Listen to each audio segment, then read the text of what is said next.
2025, March 25th, 2025. I want to talk to you today about, well, something I've been thinking a lot about for about a week now. You guys will remember I did a series last week on feminism, Marxism, the goal to destroy the free market system. Remember that? Got a lot of response from that. And I kept thinking about that more. And I was going to do something on Monday, but I thought, it's better to let this sit a little bit and ruminate, if you will, and let it come together. And so I've been thinking more about it, because one of the things that we have to understand is really, as a spiritual battle, we have to look at this as a battle. And one of the things in battle is to what? Know your enemy. Know your enemy. What is the strategy of your enemy? Well, the Bible says that Satan is like a roaring lion roaming about seeking whom he may devour. It's a battle. It's a spiritual battle. We have enemies, that's for sure. Satan and the evil forces that align with him. There are only two camps, the camp of God, the camp of Satan. So what is the objective of the enemy that is followed by many others? Well, one of them, and there are many points in their strategy, but one of them, of course, is the destruction of the family. The destruction of the family. And I think we can take this right back to the Bible. Now, I want to do that. But first, remember I gave you a quote, several quotes last week from Phyllis Schlafly. This is in my book, Grave Influence, which again, you can get for $2 hardcover at worldviewstore.com. She writes that Robin Morgan, one of the founders of Ms. Magazine, said that marriage is a, quote, slavery-like practice, end quote. Remember us talking about that? Marriage is a slavery-like practice. And she went on to say, quote, we can't destroy the inequities between men and women until we destroy marriage, end quote. Let me get that again. The founder of Ms. Magazine said, quote, we can't destroy the inequities between men and women until we destroy marriage, end quote. What's very interesting is this idea of inequities. As though somehow, let's just take in America, here in America, where this ideology and agenda has really been rooted and birthed, and Betty Friedan and many of these other feminists and Marxists have exported their worldview throughout the world. Well, let's just take America. Now, if there is any inequities between men and women, I'd like to see what those are in hard, concrete evidence, because I think for most people, they would agree that marriage is not perfect because we live in a sinful, fallen world. But when you have a marriage, and particularly and prayerfully and hopefully a Christian marriage, things are not equal. That's exactly right. And they're not made to be equal because there is to be complementary roles between men and women. Complementary roles. There are things that I cannot do. One of them is give birth. Is that inequity? No. There's things my wife cannot do from a physical standard or point of view. Is that an inequity? No. She asked me the other night, as often, and I'm sure many of the men in the audience can testify to this. She is not uncommon. She hands me a jar. Can you open this, please? She has been unable to open the jar in the kitchen, and she'll hand it to me. Will you open this, please? Is it an inequity that my wife does not have the physical strength that I do? No, that's not an inequity. These are not inequities. These are the God-given roles of men and women. We are not equal in the sense of all things. We're not even equal in our function and duty according to the sexual and gender roles laid out by the one who created marriage, God himself. So the idea that there can be some kind of equity in marriage where we're all the same is not scientifically even possible. I can't give birth. I am physically stronger than my wife. I have been given gifts and abilities she does not have, but she has been given gifts and abilities that I don't have. We're not equal in our abilities or gifts. We are complementary in our gifts and abilities. The things that I cannot do well, my wife can. The things she cannot do well or doesn't want to do or can't do, perhaps I can do. And that's where you end up having the inequities, so-called, become complementary. The things I can't do, she can do. The things she can't do, I can do. And sometimes the things I don't want to do, she can do. The things she doesn't want to do, I can do and want to do. Because God has created us in that way. This is one of the joys of working with your family. And frankly, I believe one of the great destructions of the American family has been to take families and to build a system in America and around the world where the families no longer work together. Men get up, in a day and time, they would put on their nice clothes, their shirt, their tie, their coat, shave, smell nice, and go off to work. Now pretty much a lot of people don't show up like that anymore, unfortunately. But the same is true now when women come into the workforce. They get up, they do their hair, their makeup, they smell nice, they look nice, they go to work, and they end up spending their day around other men. And now they're working on projects together. Now they're building something, managing something, succeeding in something. Maybe a man becomes dependent upon the work of a lady that is a very good accountant. Maybe she's the bookkeeper, she's the comptroller for the company. And he's constantly relying on her ability, her gifts, her abilities to help him succeed and do his job. And they're pulling together on a project and a goal, an objective. And that builds a bond. That builds a bond and a joint mission, purpose. And pretty soon emotions can get involved. And pretty soon from there, you have infidelity.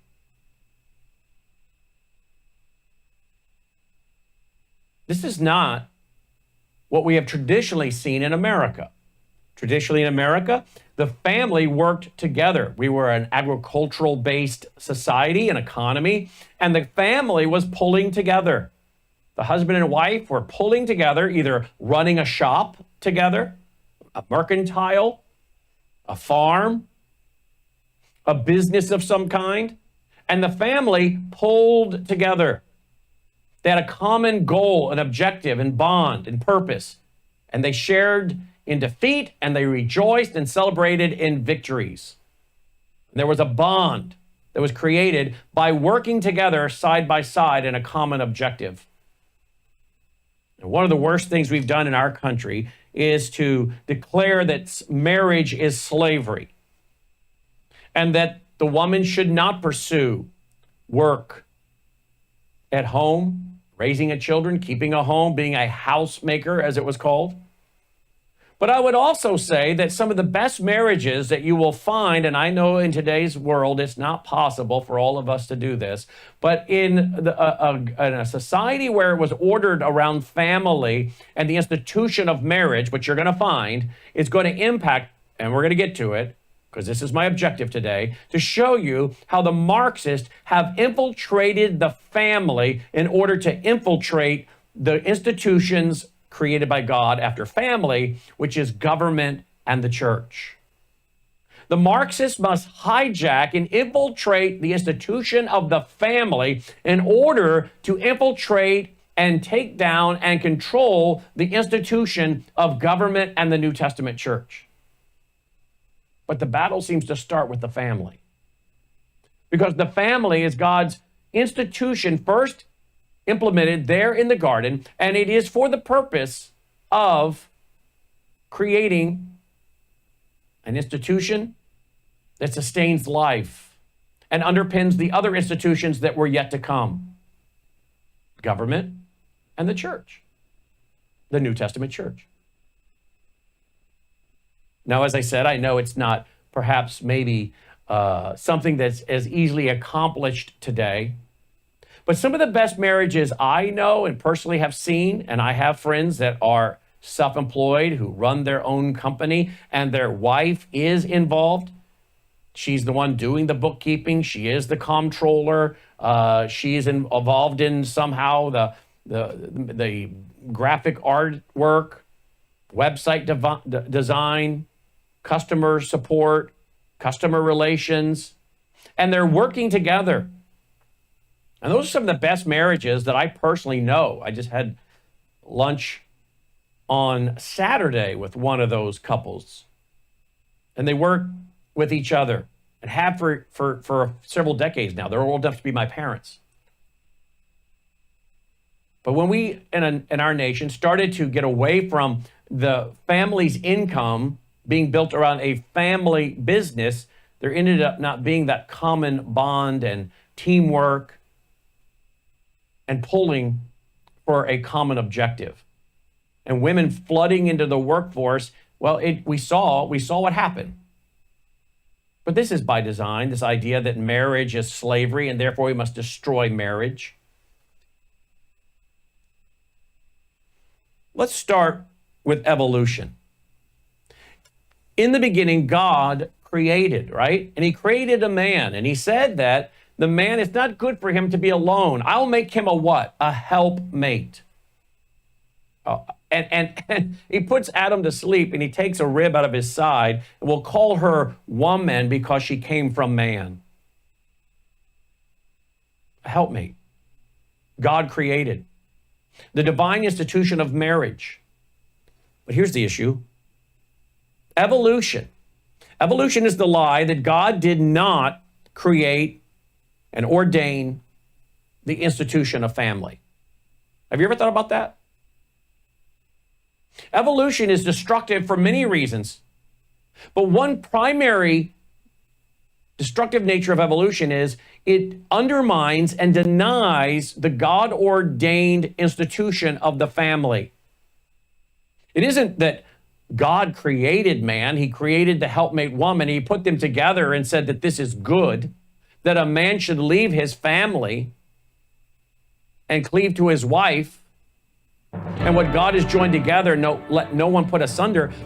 No, evolution says it's all a mistake. It's by random choice. There is no divine plan or institution with marriage. So evolution is the lie, in part, that God did not create and ordain the institution of family. When I come back, I want to then start connecting the family, the institution of family, to the institution of government and the institution of the New Testament church, and show you by the specific, I believe, satanic and Marxist attack on the family, the Marxists can then infiltrate the church and government. We'll be right back. We're not changing courses now. We are who we are. We're committed to the truth that we are committed to. Worldview Tube is a broadcast network that I started in 2006, but it's based on my 35 years as an author and speaker and commentator. Worldview Tube is here to defend the truth of a Christian worldview. And we believe we can apply it to all areas of life, like law, science, economics, history, family, social issues, education, religion, major issues. At worldviewtube.com, we provide news from around the globe that isn't typically covered by mainstream media. Visit worldviewtube.com to watch our experts and analysts discuss all your favorite topics on our 24/7 live stream. Explore our extensive collection of unfiltered and uncensored content from 35 years of production. Go to worldviewtube.com today. Also find us on all of these major platforms and download our Worldview Tube mobile app.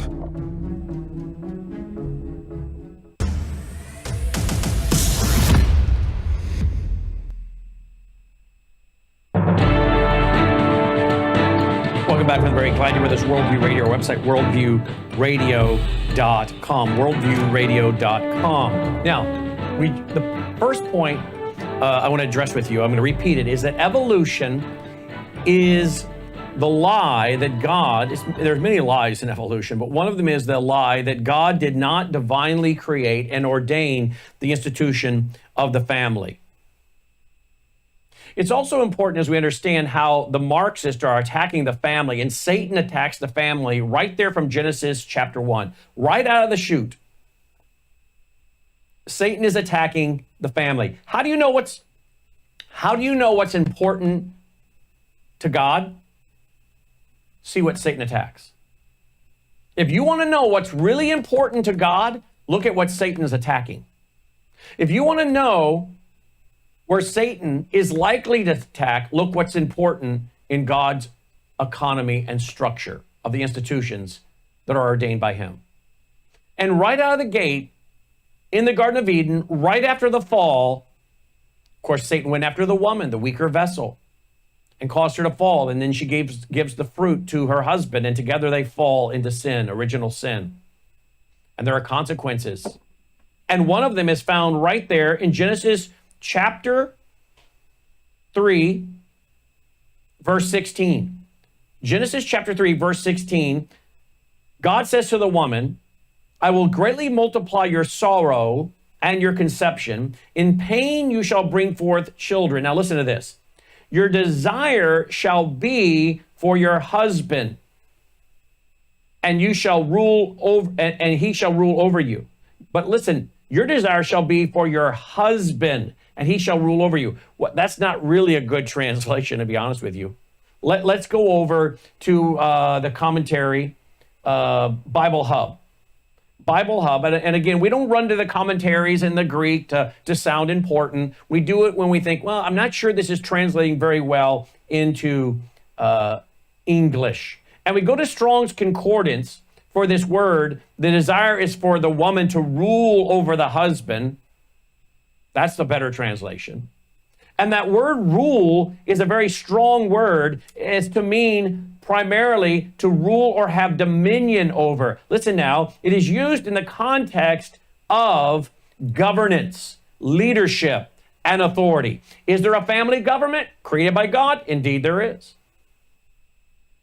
And the man is to be head of the home, but he is to love his wife as Christ loved the church and laid down his life as a ransom for her, right? The man is to sacrifice, if necessary, everything about himself for his wife and family. He who does not provide for his family, spiritually, physically, is worse than a pagan, an unbeliever. He's to be willing to lay down his life. Of course, obviously, to lay down his own objectives or goals and to put his family first. So leadership is not lording over. Leadership is not an authoritarianism as the progressives and the Marxists have made it out to be, a slavery system. Man today in America and around the world, men, being a man, being a masculine man who provides for one's family, who seeks to protect and defend their family, is one of the hardest jobs on the planet because they are being attacked. Women are being attacked. Men are being attacked. Marriage is being attacked. But men are particularly coming under attack in our society. The war on men, the idea that there's a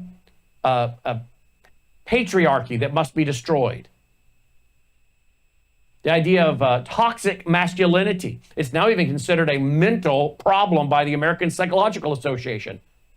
A mental disorder. If you're masculine, if you defend the family, if you stand for traditional values, if you believe in right or wrong, if there are some things that are not open to discussion, as in, I'm not discussing this. This is not negotiable. We cannot find common ground on this. There can be no compromise in this matter because this is a matter of black and white, right and wrong. Well, that's considered a psychological problem now and part of your toxic masculinity. And then, of course, men today are told they have white privilege, when reality is that's an oxymoron, because being a white man today is anything but privilege. Not with the Marxists in control. Many who qualify for a job and a position based on their ability and merit have been denied those jobs because of the very fact that they are a man and they are white. So where is the white privilege? Not to mention the group in America that is doing so much better than the average white American man is indeed people from Asia. We have studied and looked at the income level of people from Asia in America, their income, their education, their ability. It's amazing. But no one ever talks about Asian privilege. It's all white privilege. Why? Because the goal here is not about what's reality. It's about what is the objective. And the objective is the destruction of the American man. This is the Frankfurt School. This was their goal when they came to America. They said specifically, we're going to target two institutions, education and media, and we'll use those powerful institutions as a megaphone by which to decry men, to destroy a patriarchal society for the objective of a matriarchal society, to destroy the idea of gender and God-ordained gender roles for an idea of general humanness. Abraham Maslow, a general humanness. And they said, we're going to use this to destroy the institution of the family, because we know if we can destroy the family as cultural Marxists, we know we can then infiltrate the government and the New Testament church. For where do the people that participate in government and church come from? They come from the family. So being a man today is anything, a white American man particularly, is anything but a so-called privilege that somehow you have in your bag of tools, as I've heard people say, something that others don't have because of your masculinity, your gender, and your being white. Are you kidding me? The deck is stacked against most white men today because of the fact we have things like affirmative action, political correctness, cultural Marxism. And men with the ability and the merit and the resume and the track record and the skill set are passed over again and again because we need to have quotas. Where's the privilege in that for the white male?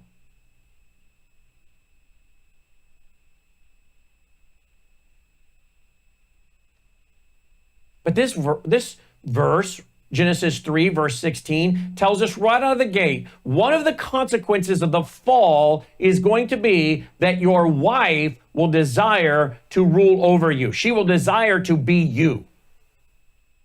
And the word for rule is such a strong word to denote actually a dominion over, and it is used in the context of governance, leadership, authority. And there is the institution of the family. There's a governmental institution of the family. There's family government, there's civil government, there's church government, created all by God to be complementary one of the other. The family is not to be overshadowed by the government. Family is not to be overshadowed or attacked by the church. God has given ordained roles for family, for government, for church, and they're to be complementary one of another.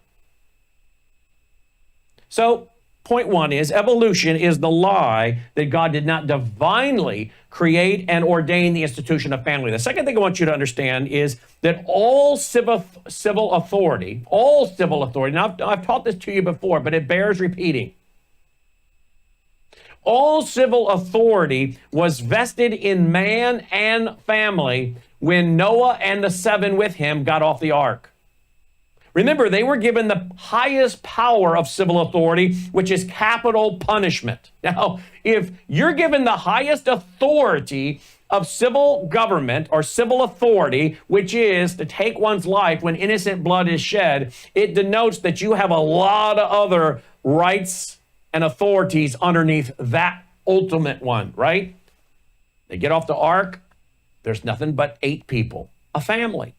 And God doesn't say, now you guys need to go ahead and form up some kind of government, have enough children and grandchildren to form up government because we need to deal with the people that are going to come along that are going to violate my commandment about the sanctity of life, the laws of nature, nature's God. No, he doesn't wait around for that. He tells them right off the ark, you have the authority to take the life of one who sheds innocent blood. The power of capital punishment, the civil authority, was given to man, to the family, but particularly to man, who is the head of the home. who is to be the provider, the overseer, the shepherd. And isn't that interesting? I'll just jump ahead a little bit here. Today, what we have done is we have allowed the humanist ideology, the Marxist ideology, to get into our New Testament churches that somehow has the father now needing to have his family's spiritual authority taken from him so that someone else is the shepherd, the overseer. I'm sorry, no one is the shepherd of my family but me. And if you think I'm going to relinquish that to some skinny jean wearing, feminized hireling, I'm sorry, I'm not. I'm not relinquishing that to a qualified pastor. I am the spiritual shepherd over my home. Period. End of story. But you see, humanist thinking has creeped in and corrupted these institutions where you see constant robbing of what is the authority of the home, the family, the father. And men, sadly, quickly often relinquish that. That's not my job. That's why I take you to church. That's not my job. That's why you go to Sunday school. That's not my job. That's why I pay a Christian school to teach you and educate you and train you. Wrong. So in some instances, man has surrendered these responsibilities. But coming off the ark, they're given the family, the men in that family were given the right to take the life of one that sheds innocent blood. Now, this is very important because it brings us to our next point, and that is that government is based on the family. Government is based on the family as individual families coming together collectively to protect individual rights, right? That's what government is. And here's another problem. We in America have, and in the church, and in our families, in our family government, in our civil government, and in our church government, we have not taught God's plan for these three powerful institutions that are the foundation of a good society. You know, to be a union that entered into, to be a territory that entered into the union, you had to submit an application. And you had to show respect for the Northwest Ordinance, which is why in our state constitutions in many of our states, you see the phrase religion, morality, and knowledge being necessary for good government. Religion, a belief in God, the laws of nature, nature's God. Religion, morality, based on the character and nature of God. Religion, morality, and knowledge. Knowledge, the acquisition of truth. What is truth? Thy word is truth. He who sent me is true. Religion, morality, and knowledge are necessary for what? Good government. How do we get there? The family. How do you get good civil government? The family. We come back. Let's make sure we understand what is the purpose of government. Hello, I'm Brandon House. I want to thank you for all your support at wvwfoundation.com that helps make possible pushing out 24/7 content for free. Without your support, we'd have to put it all behind a paywall. But thanks to you and your support through our foundation, we're able to push it out for free as a broadcast service and broadcast ministry of WVW Foundation. Please consider going there and setting up an automatic monthly contribution, or go there and make an occasional contribution. If you prefer to support us through the mail, you'll find our mailing address there at wvwfoundation.com. You can also call and make your contribution over the phone by calling 901-825-0652. That's 901-825-0652. Again, all these details are available at wvwfoundation.com. Thank you for your support as we try to help people around the world understand the times through the lens of a Christian worldview.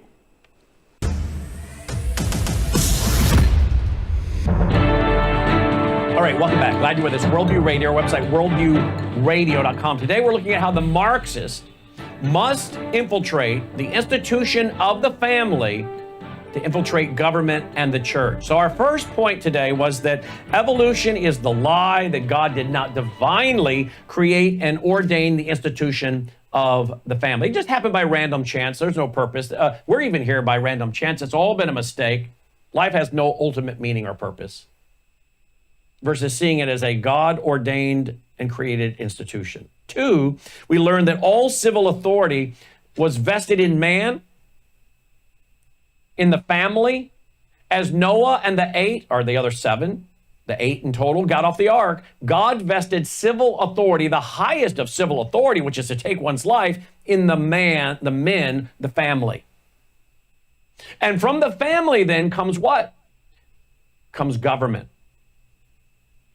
New Testament government as well as civil government. First civil government, and then the birth of the New Testament church in the book of Acts.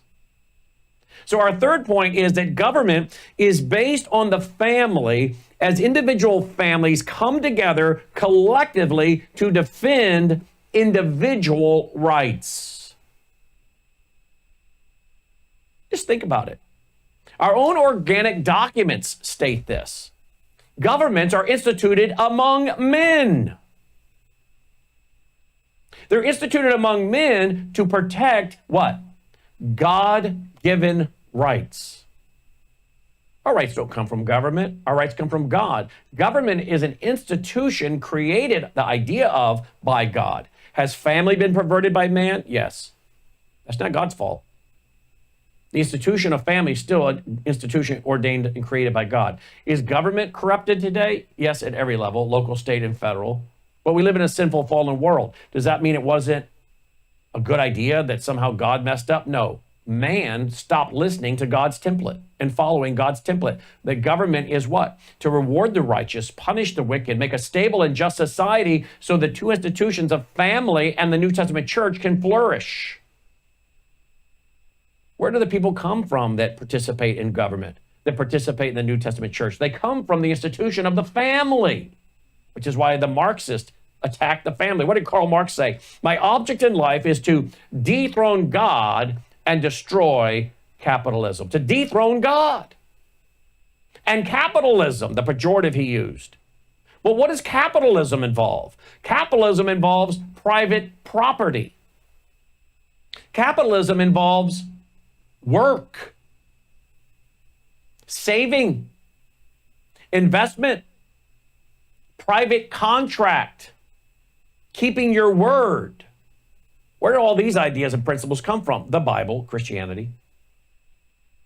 A man is to gain wealth by putting his hand on the plow and gaining it over time. A good name is rather to be chosen than great riches, but a good name can bring you great riches because your reputation precedes you. Private contract, not stealing. Thou shalt not steal. Thou shalt not covet. These are all based on the Bible. And Karl Marx knew this.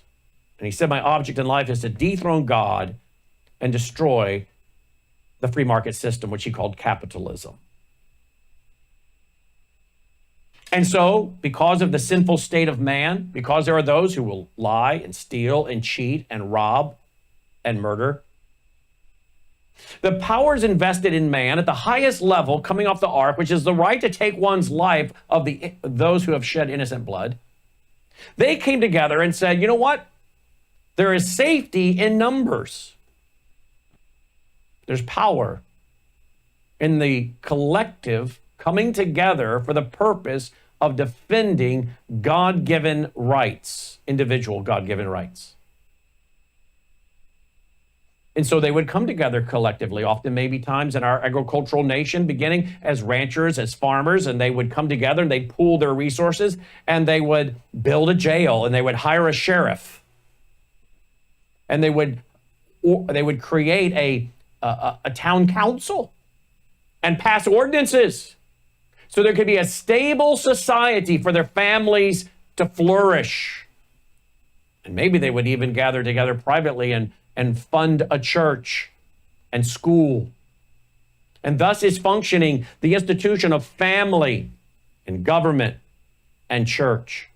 You see this, by the way. I know people maybe think it's old-fashioned and mock it, but you will see this playing out, this worldview playing out on traditional television over and over, whether we're talking Bonanza, Big Valley, Little House on the Prairie, The Waltons. These are shows where you have very strong male figures. but yet very compassionate men.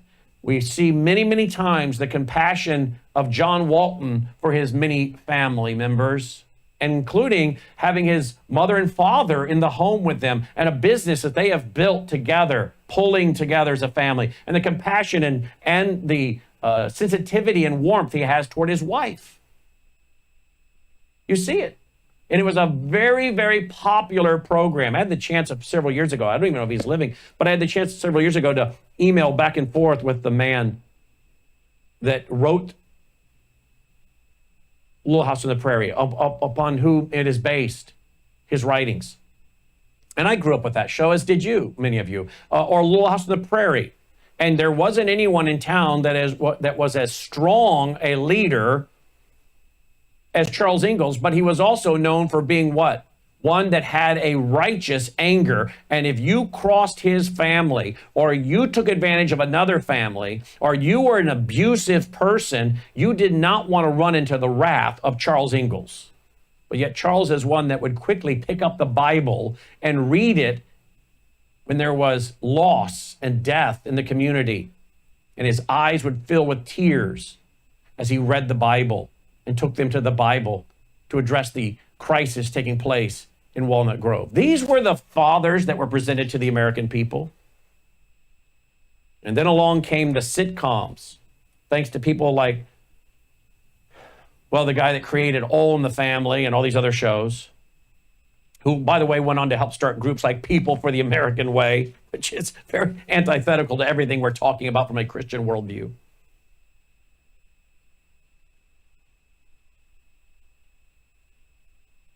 You see in these programs I grew up in, the functioning of those institutions, of family, of government, of a church.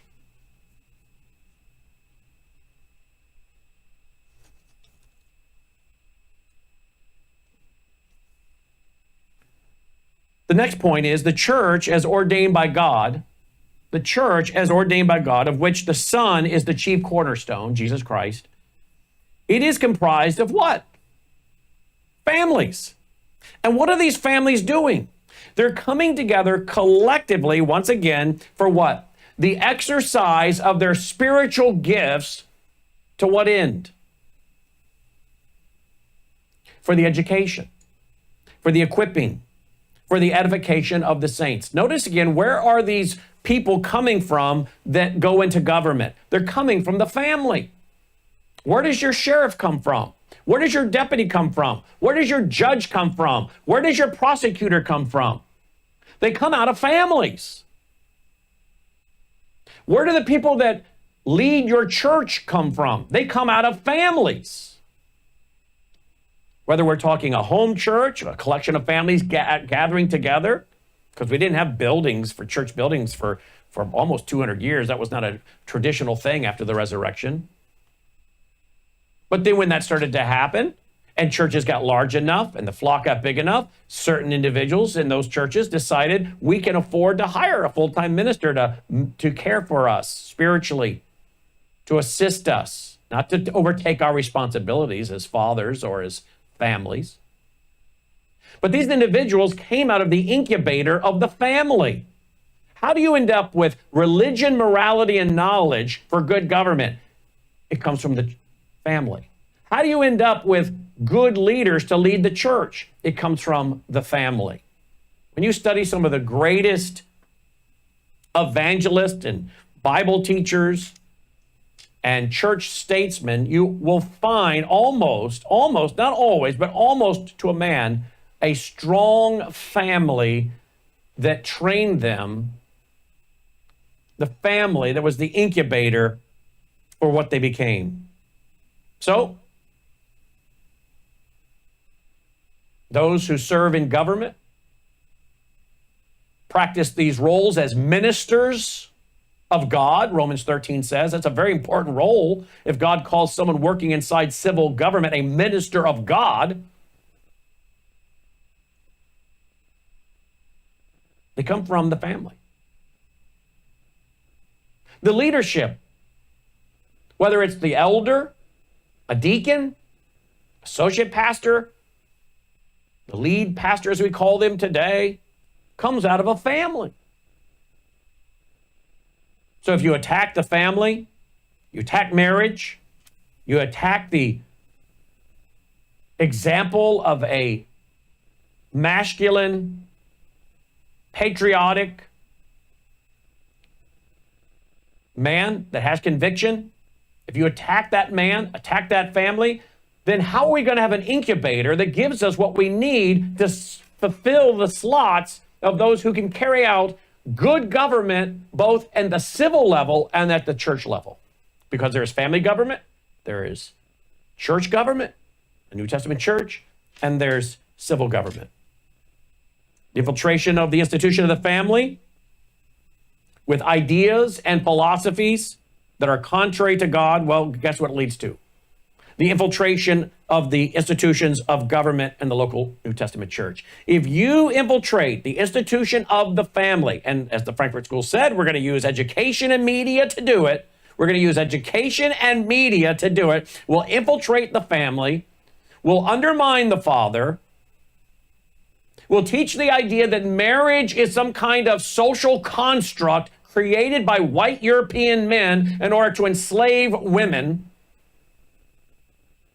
We'll teach the idea that their old-fashioned Victorian values, if you will, of marriage and sexuality is all a construct for controlling and manipulating people and then using guilt and the hellfires of damnation to manipulate them, to control them.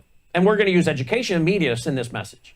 And we'll be sure that we produce plenty of plays and books and movies that make sure to portray every father as stupid, dumb, the butt of the joke, useless. And then we'll throw in and make sure that the minister is a pervert, a thief, a scoundrel. And then won't be uncommon, we'll actually show that the one who's in government, who is supposed to be this strident conservative with a Christian worldview, defending hearth and home, we'll be sure to show that elected official to be a hypocrite and also completely debased and a scoundrel. And we can do it with the judges. So that at the end of the day, the goal of Karl Marx, my object in life, is to dethrone God and destroy the free market system and the institutions created by God. But if you infiltrate the family, if you infiltrate this institution of the family, and you do that with ideas that are contrary to God, well, that's going to lead to the infiltration of the church and government. Because where do those folks who participate in the government of church and civil government come from? They come from the family. And this is in part where we are today. The Marxists must infiltrate the institution of the family to control government and church where they're in game. We'll be right back. Hello, I'm Brandon House. Is the government tracking you? Do they have access to all your data? Well, if you go to worldviewtalk.com, you'll find out about a cell phone company that, well, does not store your data. They don't do that. This is what they're known for. They don't store your data. You have privacy. You're not being tracked. That's why a lot of folks are turning to worldviewtalk.com. You'll find their prices are very competitive. All the details are there at worldviewtalk.com. Again, worldviewtalk.com. Oh, while you're there, not only do they have cell phones that aren't tracking you, you can find out about how to get a satellite phone. Should the whole system go down and you want to communicate with a family member or a loved one, you might want to have a satellite phone. Or how about their solar generators? They have great solar generators. Check them all out right now. Worldviewtalk.com. Worldviewtalk.com.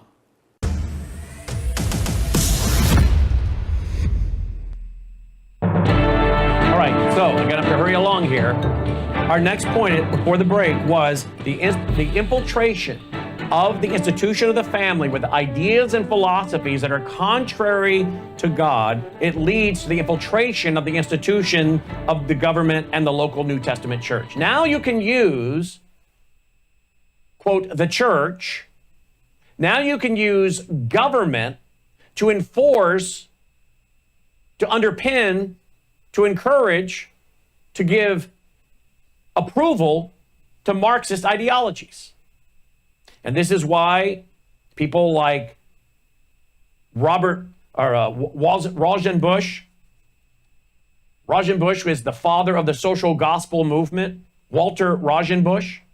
He worked with Harry Ward, and they started the Federation of Churches, became the National Council of Churches, because they understood that for their socialism to succeed, it must be married with religion. What did Marx say? That religion is the drug of the people? There must be a merging of religion, a religiosity merging with socialism to make it a spiritual quest, if you will. And then they pervert the gospel, and now it's no longer individuals coming to Christ through faith and repentance, but now it's the idea of collective salvation. This is why Jesus himself warned about false teachers and false prophets and a false gospel, and those who come in my name preaching another gospel, and be aware of the many Christ. Many will come in my name claiming I am the Christ. Satan always wants to duplicate what God has and pervert it: a false gospel, a false church, false teachers. So if you infiltrate the institutions of the family and the government, if you take the family and you then infiltrate those families with ideas and philosophies contrary to the Word of God, you then are able to automatically infiltrate those who come out of those institutions and go into the government and church government to use those institutions to promote Marxism. Now, what happens? My next point, these ideas and these philosophies that are being infiltrated into the family by the Marxists, they undermine the family, obviously, but they also deplete the necessary moral and biblical leadership that's required for godly local New Testament churches and good government. Where are you now going to come up with the necessary moral and biblical leadership that is required to have a godly local New Testament church and good government? Where are you going to get those people? How much government today, sadly, how many of our churches today are filled with people that should not be in those roles? I just read a story today about a so-called pastor that is caught on video breaking into the home of one of the church members. Apparently, this individual was involved in some kind of stalking of a church member. And we can read, sadly, and the press love to seem to promote when we read about ministers or people involved in churches doing horrific and horrible things. This, of course, leads to their narrative. The source of all suffering and oppression is what? Christianity and capitalism. But if you infiltrate the family and you undermine the institution of the family as ordained by God, where are you now going to have the opportunity to recruit and to have the needed moral and biblical leadership that is required for a godly New Testament church and good government? But where did all this start? By attacking the family, attacking a comprehensive Christian worldview for law, science, economics, history, family, social issues, education, religion. And my final point is that at the end of the day, the cultural Marxists are able to get away with this through deceptive masking terms. Deceptive masking terms that seeks to destroy the institution of the family with lies about God, with lies about the Bible, with distorting what is the God-ordained biblical roles of men and women and sexuality and economics and private property and all the other disciplines of life that we can apply a Christian worldview to. You use the cultural Marxists use masking terms to disguise their agenda. It's not abortion. It's family planning, don't you know? It's not what we don't really want to call it socialism. Let's call it the common good. The common good. It's not pornography. It's adult entertainment. It's not child molestation. It is a adult attracted to a minor. It's a psychological issue, but at the end of the day, is it really? Or is it Alfred Kinsey saying that children should be sexually active by age 6 before the taboos of religion come in and tell the child otherwise? Doesn't it always come back to the destruction of the first institution created by God, of which there was the war against that institution of marriage and family in the garden?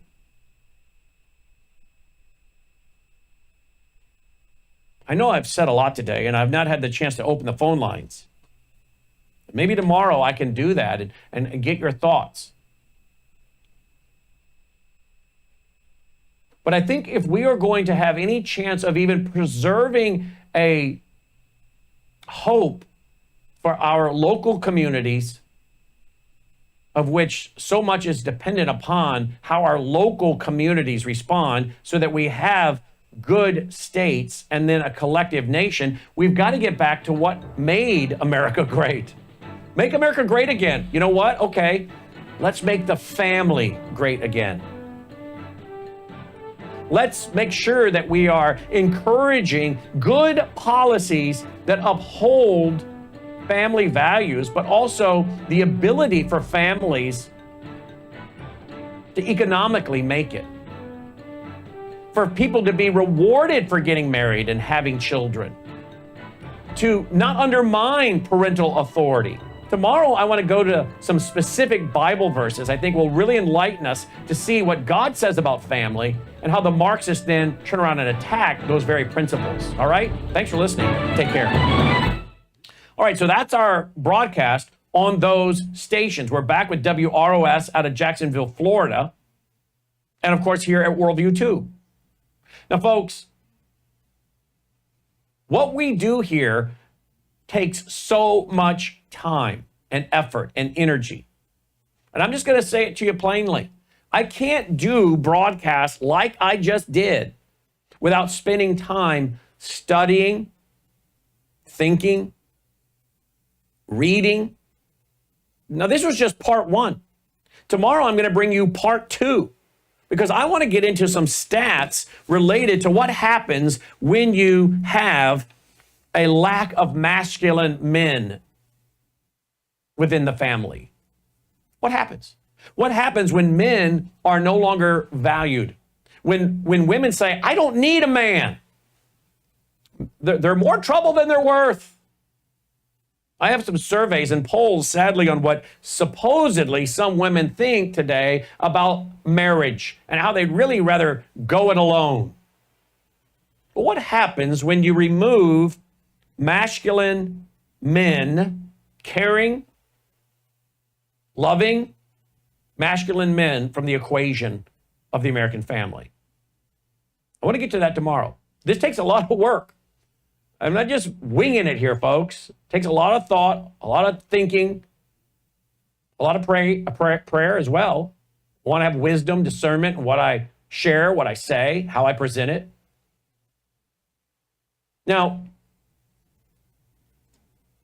I think it is kind of evident from the fact that God has graciously allowed me to build Worldview Tube to what it is today, that God has given me the specific gift, one of the specific gifts of administration, of entrepreneurship.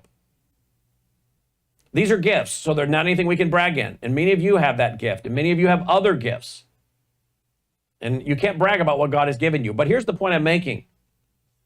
Worldview Tube and what we do shows that I have the ability to take these gifts and I can go out and I can do other things. But if I go out and do other things, I am not going to have time to run Worldview Tube, and I'm not going to have time to sit and to study and to prepare and then to present. I'm not going to have time for that. And so I have set aside other opportunities to do this, what I believe is my calling. But I need you to do your part. If you appreciate what we do here, if you appreciate the effort, the energy, the content, the quality of the content, the fact that it's rooted and grounded in a Christian biblical worldview, if you appreciate that, then I need your support. Because you don't just show up at the news desk and start talking.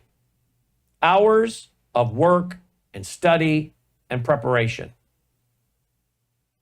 And I don't have time to sit here, and it's not necessary to sit here and tell you about all of the lives that have been impacted by the truth that people hear. But we, thankfully, receive so much mail or text, email, snail mail from people in this audience and on a global scale as to what this broadcast outlet and ministry has meant to them and to their family. And we cannot boast in any of that because all we're doing is presenting truth, planting seeds, right? Duty is ours, the results belong to God. But this is our calling. This is what we do. But we are listener supported, okay? We could take all kinds of, quote, commercial breaks and sell pickup trucks and Jeeps, cruises. But we choose to push out as much content as we can because the hour's late. The hour's late and there's a lot to do. There's a lot to learn. There's a lot to disciple people in.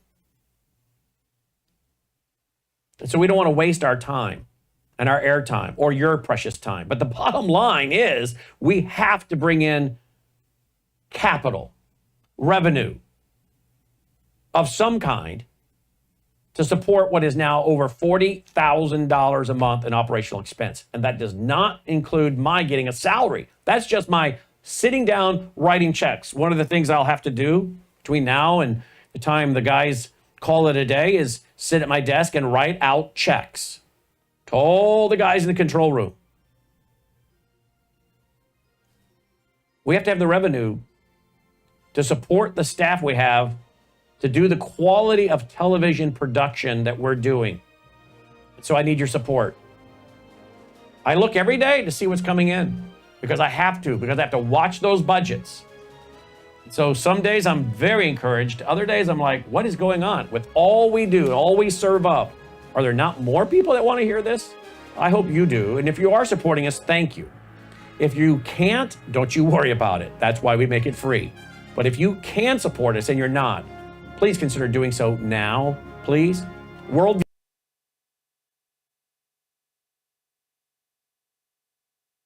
You're watching Worldview 2, built on the 35 years of Worldview books, documentaries, research, high-profile interviews, and the radio and